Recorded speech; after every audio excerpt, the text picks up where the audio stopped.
So ఇక్కడ మనం types of pointers గురించి చూద్దాం, ఓకేనా. సో మామూలుగా మనం పాయింటర్స్ని బేసిక్గా ఒక 3 డిఫరెంట్ టైప్స్ ఆఫ్ పాయింటర్స్గా మనం డిఫైన్ చేయొచ్చు అనమాట, ఓకేనా. దాంట్లో అవి ఏంటి అంటే కాన్స్టాంట్ పాయింటర్, సెకండ్ వచ్చేసి పాయింటర్ టు అండ్ కాన్స్టాంట్, మూడోది వచ్చేసి constant pointer to and constant, ఓకేనా.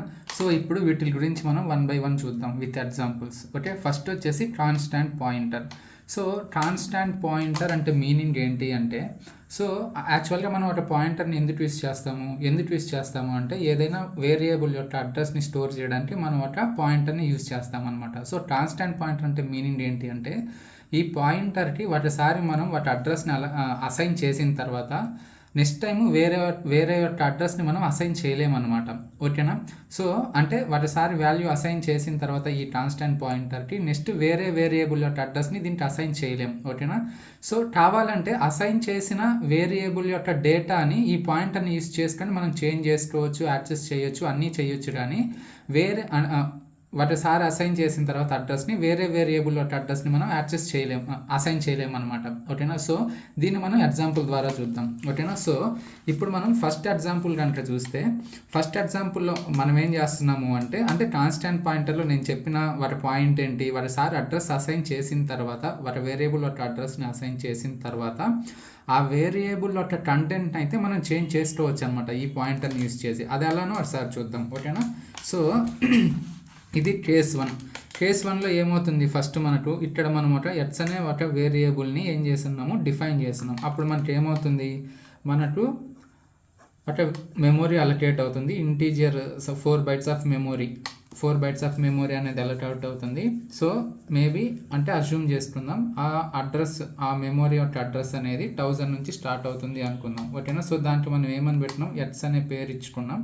దాంట్లో మనం వాల్యూ ఎంత అసైన్ చేస్తున్నాము, ఎంత ఇనిషియలైజ్ చేస్తున్నాము, వాల్యూ 10 అనే వాల్యూ ఇనిషియలైజ్ చేస్తున్నాం అనమాట, ఓకేనా. సో నెక్స్ట్ ఏమవుతుంది, నెక్స్ట్ ఈ స్టేట్మెంట్లో మనం ఏం చేస్తున్నాము అంటే ఇక్కడ మనం ఒక కాన్స్టాంట్ పాయింటర్ని డిఫైన్ చేస్తున్నాం అనమాట, ఓకేనా. సో ఇది a type of constant pointer, integer constant pointer ఇది, ఓకేనా. సో ఎందుకంటే మనం ఒక ఇంటీజర్ వేరియబుల్ యొక్క అడ్రస్ని స్టోర్ చేసుకుంటున్నాం కాబట్టి సో ఇక్కడ మనం డిఫైన్ చేసింది కూడా integer, that means constant integer పాయింటర్ని మనం ఇక్కడ డిఫైన్ చేస్తున్నాం అనమాట.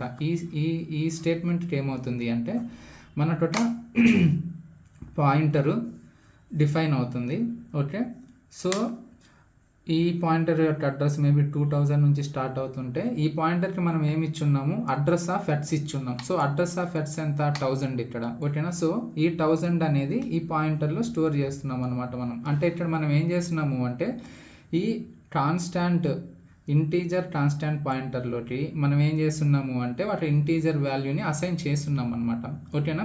సో ఒకసారి ఇది అసైన్ చేసిన తర్వాత ఈ వాల్యూని అయితే మనం చేంజ్ చేయలేం. కాకపోతే ఈ వాల్యూ ఏ మెమొరీ లొకేషన్ అయితే ఇది పాయింట్అవుట్ చేస్తుందో ఆ కంటెంట్ని అయితే మనం చేంజ్ చేయొచ్చు అనమాట, ఓకేనా.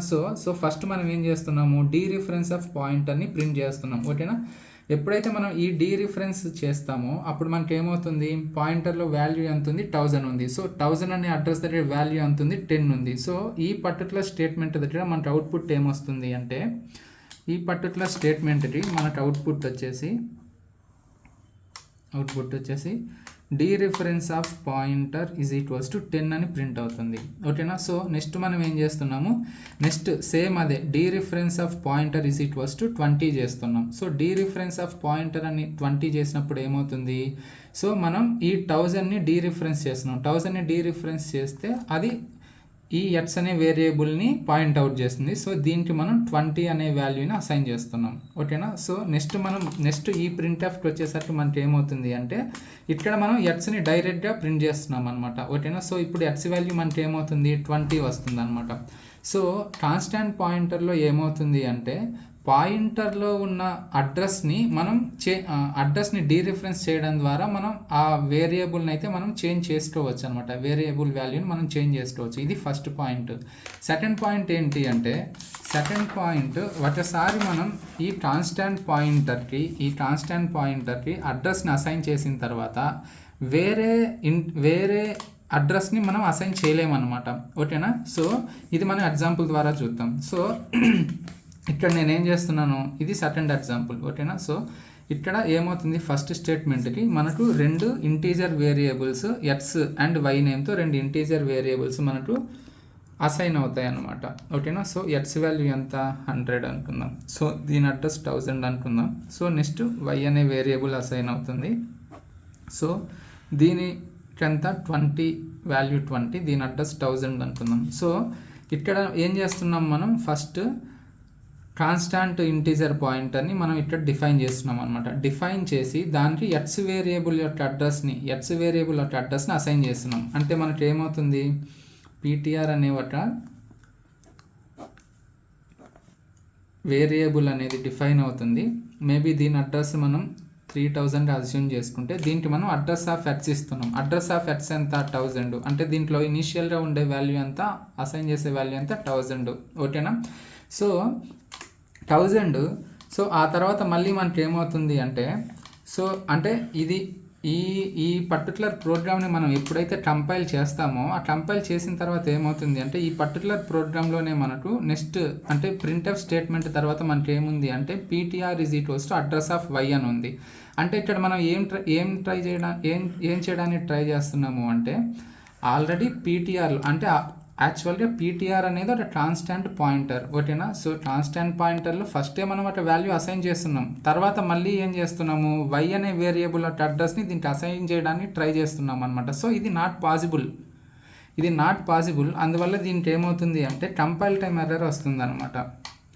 ఇదేమవుతుంది అంటే కంపైల్ టైం ఎర్రర్ వస్తుంది. సో ఈ కంపైల్ టైం ఎర్రర్ రావడానికి రీజన్ ఏంటి అంటే, ఇక్కడ మనం పీటీఆర్ అనేది ఏంటి, ఇదొక కాన్స్టాంట్ పాయింటర్, ఓకేనా. ఇదొక ఇంటీజర్ కాన్స్టాంట్ పాయింటర్. సో ఏ కాన్స్టాంట్ పాయింటర్ అయినా సరే ఒకసారి మనం ఆ కాన్స్టాంట్ పాయింటర్ని ఒక పర్టికులర్ వాల్యూతో అసైన్ చేసిన తర్వాత మళ్ళీ మనం వేరొక వాల్యూని ఆ పాయింటర్కి అసైన్ చేయలేము, ఓకేనా.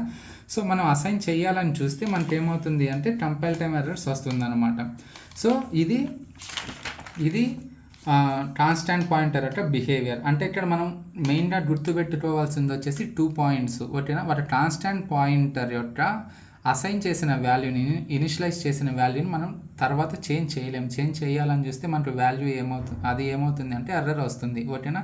సో ఆల్రెడీ అసైన్ చేసిన అంటే ఆల్రెడీ ఇనిషియలైజ్ చేసిన వేరియబుల్ యొక్క అడ్రస్ ద్వారా ఆ వేరియబుల్ వాల్యూని అయితే మనం చేంజ్ చేయొచ్చు.